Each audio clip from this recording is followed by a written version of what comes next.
네, 다음은 데이터 트랜스퍼, 데이터 전송 방식에 대해서 이야기를 드릴게요. 뭐 그렇게 어렵지 않습니다.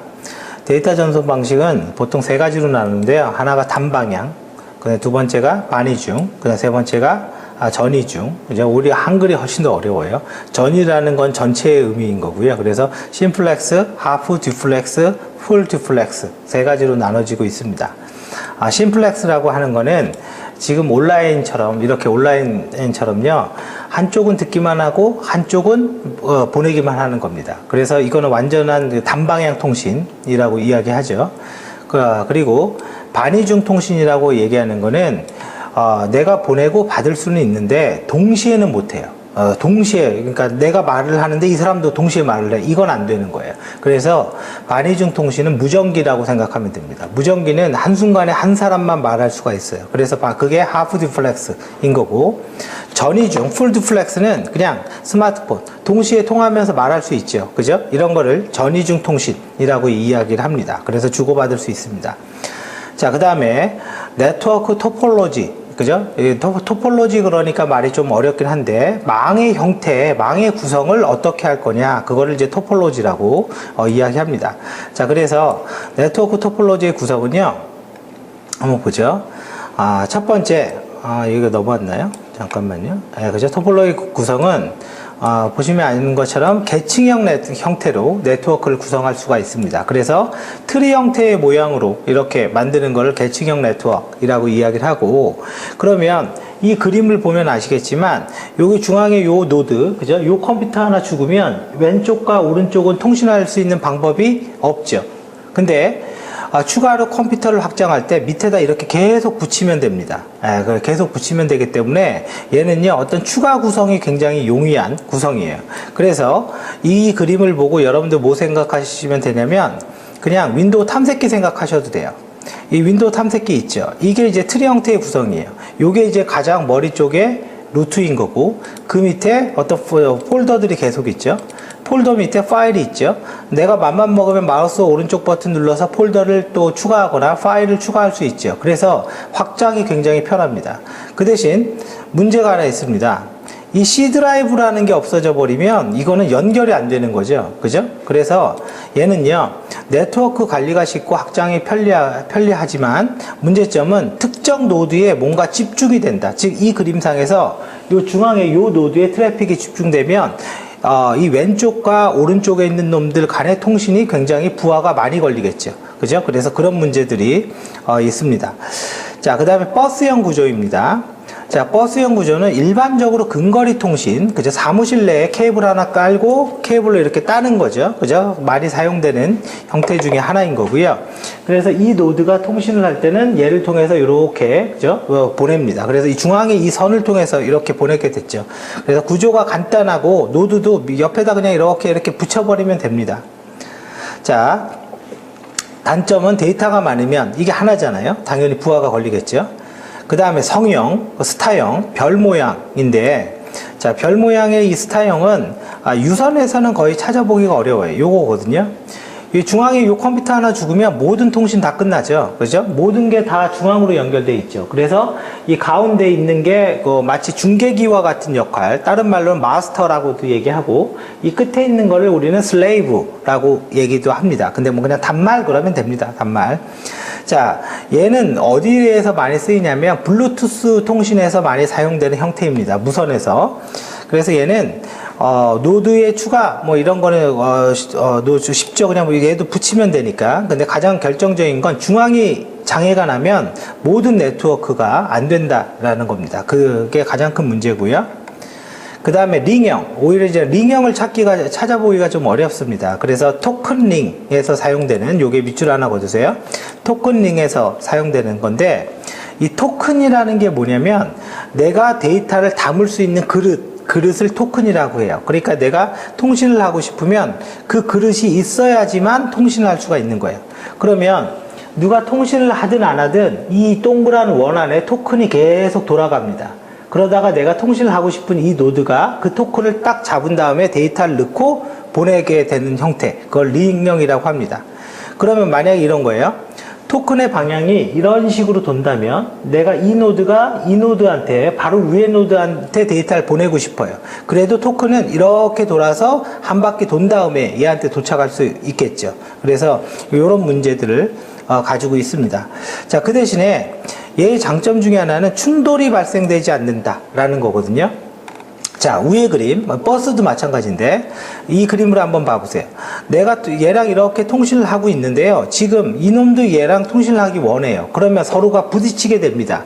이런 것들이 충돌이라고 얘기하는데 이 링형의 가장 큰 장점 중에 하나가 충돌이 없다라는 거는 토큰이 계속 돌고 있는데 내가 통신을 하려고 그래요. 그럼 토큰이 하나 이렇게 날라오죠. 거기에 누가 뭔가를 써놨으면 나는 쓸 수가 없습니다. 그래서 얘는 충돌이 없다라고 이야기를 합니다. 그 대신 얘는 이 회선이 장애가 나면 그냥 뭐 어떻게 할 수가 없는 거죠. 그죠? 예, 회선이 장애가 나면 모든 네트워크가 중단되는 문제가 있습니다. 자, 그 다음에 가장 좋은 게 이제 메쉬형. 그래서 메쉬, 망형. 그러면 그냥 군대에서 쓰는 네트워크 이렇게 기억하시면 됩니다. 그래서 쭉 보면요.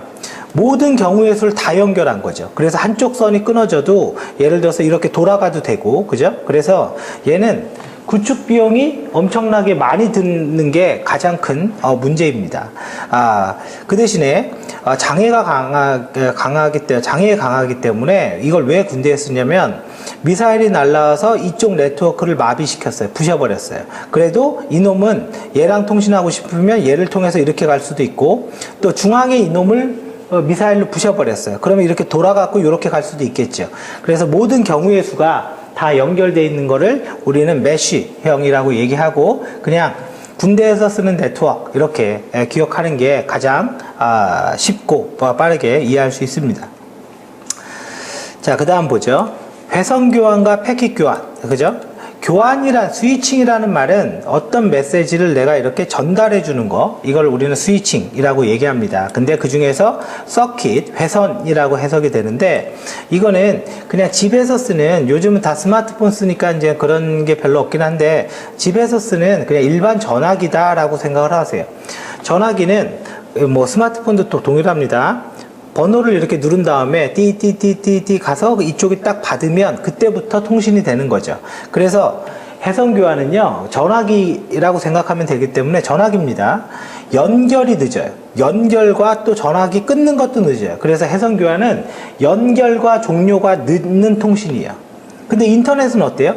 따따따 네이버하고 탁 치면 그냥 바로 탁 나오죠. 그죠? 네이버가 뭘 하든 말든. 그죠? 그래서 인터넷은 연결과 해제가 굉장히 빠른 통신 방식이고 그게 패킷 교환입니다. 자, 근데 회선 교환의 가장 큰 장점은 뭐냐면 선로를 독점해서 쓴다라는 거예요. 한번 연결이 되면 그 물리적인 선로 있죠. 진짜 케이블. 그거를 내가 독점해서 쓰기 때문에 가장 안정적으로 통신할 수 있는 장점을 가지고 있어요. 그거를 우리가 좀 세련되게 얘기하면 퀄리티 오브 서비스가 최고다. 그죠? 품질 최고다. 라고 얘기해요. 하지만 일반 전화기로 3명이 전화 통화하기 어렵죠. 그래서 다자통신 이런 거에는 좀 문제가 있어요. 즉 회선 교환은 공유에는 문제가 있는데 QoS는 최고다. 인터넷은 반대입니다. 인터넷은 공유는 최고인데 여러 사람이 동시에 인터넷 해도 돼요. 근데 품질은 떨어진다. 이렇게 생각하셔야 됩니다. 자, 그래서 한번 쭉 읽어보죠. 자, 여기에 독점적인 통화가 안정적으로 이루어진다. 그래서 이러한 거를 우리는 회선 교환이라고 얘기하고 QoS가 퀄리티 오브 서비스가 아주 매우 우수하다라는 거 기억해 두시고요. 자, 그래서 이 그림은 뭐 이런 겁니다. A가 만약에 여기 G랑 통신을 한다면 여기에 선로를 이렇게 독점적으로 그냥 써버리는 거예요. 그러니까 한번 점유하면 다른 놈 B와 C가 통신을 할 때 문제가 되겠죠. 그래서 공유가 안 좋다라고 이야기를 드리는 겁니다. 자, 그 다음 계속 갑니다. 자, 쭉 올라가세요. 자, 회선 교환은 여기도 우리 전화기니까요. 포인트 투 포인트, 1대1 통신이다. 이렇게 생각하면 돼요. 포인트 투 포인트 통신 방식으로 통신을 하고 전화를 받으면 커넥션이 되죠. 그래서 연결을 확립한 다음에 통신을 한다. 커넥션이라는 말 기억해 두세요. 나중에 인터넷 TCP/IP 프로토콜에서 TCP라는 게 연결 지향 통신이다라고 얘기를 하는데 걔는 영어로 커넥션이라는 말을 쓰지 않고요. 커넥션 오리엔티드라는 말을 씁니다. 그래서 그건 다른 겁니다. 그거는 TCP/IP에서 얘기를 할게요. 그래서 얘는 물리적으로 연결을 한다. 그죠? 진짜 연결한다. 그렇게 기억하시면 됩니다. 자, 그러면 한번 보죠. 해선 교환은요. 교환기를 통해서 통신 해설 설정하여 직접 데이터를 교환한다. 맞죠? 주로 음성, 전화기에 많이 쓰이고요. 메시지는 같은 경로로만 전송된다. 그러니까 목적지에 도착은 하는데 길이 갈 때마다 다른 길로 가는 게 아니라 항상 고정된 경로로만 보내지고요. 그리고 안정적인 통신, 즉 QoS가 좋고 포인트 투 포인트 1대1로 통신이 이루어집니다. 그래서 해선 교환이 이런 특징을 가지고 있다. 요거 꼭 기억을 해 두십시오. 그 다음에 통신의 대역폭이라고 얘기를 하는데, 대역폭은 원래는 이런 어떤 케이블을 가위로 잘랐을 때 그 케이블의 두께입니다. 두께. 뭐 사실은 물리적인 이런 케이블들이 있죠. 그걸 가위로 딱 자르면 이 두께 있죠. 일반적으로 이 두께가 두꺼우면 두꺼울수록 많은 양의 데이터를 보낼 수가 있어요. 근데 지금은 대역폭을 뭐 케이블의 두께다 이렇게 말하지는 않고요. 뭘 얘기하냐면 송신을 할 때, 데이터를 보낼 때 최소값과 최대값의 차이예요. 그러면 최소값과 최대값의 차이면 최소는 0, 최대는 99. 그럼 0에서 99를 빼면 99가 되겠죠. 그러면 이제 우리가 이걸 0부터 계산했으니까 100메가다 이렇게 말하는 거죠. 그걸 우리는 대역폭이라고 얘기해요. 그래서 100mbps의 대역을 갖고 있어 초당 100메가의 데이터를 보낼 수 있다. 이렇게 이야기를 합니다. 그래서 대역폭이 크면 클수록 당연히 많은 양의 데이터를 보내고, 실질적으로 지금도 물리적인 케이블의 두께가 두꺼우면 두꺼울수록 많은 양의 데이터를 보낼 수가 있습니다. 자, 해선 교환의 장점과 단점 이렇게 되어 있는데, 대용량의 데이터를 고속으로 보낼 수도 있고요. 그 다음에 뭐 고정적인 배드위디스 대역폭을 쓸 수도 있다. 그죠? 그러면 뭐 1메가로 안정적으로 써라 이게 되고, 아날로그나 디지털, 아날로그 음성, 그리고 디지털, 그죠? 컴퓨터에 또 전달할 수도 있고요. 그죠? 근데 얘는 이용 효율 측면에서는 굉장히 비효율적이다. 이 말이 그거예요. 여러 사람이 같이 쓰기에는 안 좋다. 즉 공유가 안 된다. 그리고 통신 비용이 고가이다. 왜? 독점적으로 지만 쓰니까. 그죠? 그러니까 통신 비용이 많이 드는 문제점을 가지고 있습니다. 이렇게 기억을 해 두시면 됩니다. 자, 그 다음에 패킷 교환입니다. 일단은 여기에 패킷이라는 말은 그냥 여기에다 어디인가 여기 있네요. 일정한 크기를 의미합니다.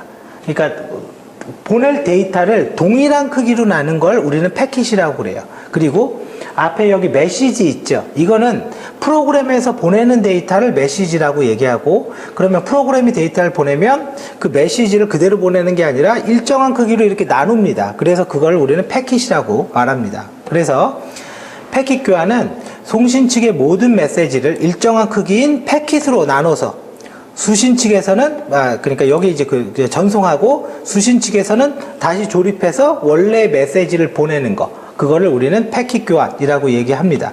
그리고 이 패킷 교환 방식을 사용하는 게 바로 인터넷, 그죠? 인터넷에서는 이런 패킷 교환 형태로 데이터를 보내고요. 그럼 각 메시지를 일정한 크기인 패킷으로 나눴잖아요. 각 패킷별로 뭘 하냐면 IP 주소를 부여해요. 이게 이제 목적지의 주소, 집 주소인 거죠, 집 주소. 그러면 그 주소를 보고 이렇게 네트워크를 따라서 해당 위치에 딱 가게 되는 거죠. 자, 그렇게 되어 있고요. 자, 그 다음에 뭐 나머지는 여러분들이 읽어보시면 되고요. 데이터에 IP 주소를 붙이는데, 이렇게 IP 주소를 만약에 붙이면, 데이터에 IP 주소를 붙이면 그거를 다른 말로는 데이터그램이라고도 말한다고요. 그래서 인터넷의 다른 말을요. 자, 한번 보죠. 우리가 흔히 얘기하는 인터넷 그러잖아요. 인터넷의 다른 말은요, 데이터그램 네트워크. 그죠? 같은 말이에요. 그리고 또 다른 말은 IP 네트워크. IP 주소가 붙는다고 해서, 그래서 요거는 동일한 말이고, 또 메시지를 일정한 크기로 나눈 걸 패킷이라고 얘기한다. 근데 메시지는 프로그래머가 개발을 할 때 그 데이터를 이만하게 할 수도 있고 이만하게 할 수도 있고 이렇게 좀 길이가 가변적이죠. 그래서 얘는 가변적인 특성이 있어요. 이 메시지는. 그래서 가변적인 특성이 있고, 패킷은 길이가 일정합니다. 그래서 얘는 일정한 크기를 가지고 여기에다가 IP 주소를 딱 붙이면 이제 얘가 데이터그램이 되는 거죠. 데이터그램. 네, 데이터그램이 되는 겁니다. 자, 그래서 이렇게 된다라는 거 기억해 두십시오. 자, 이제 쭉 넘어갑니다. 자, 쭉 보면 패킷이라는 건 일정한 단위라고 얘기했고요. 자, 근데 패킷은 이 Y라는 곳에 A가 Y라는 곳에 데이터를 전송할 때 해선 교환과는 약간 다릅니다. 패킷 교환은요, 메시지가 이렇게 날아가면 여기에 도착해서 이렇게 해서 이렇게 갈 수도 있고요. 이렇게 날아가서 이렇게 밑으로 간 다음에 이렇게 해서 Y에 갈 수도 있습니다. 마찬가지로 이렇게 해서 밑으로 가서 이렇게 갈 수도 있죠.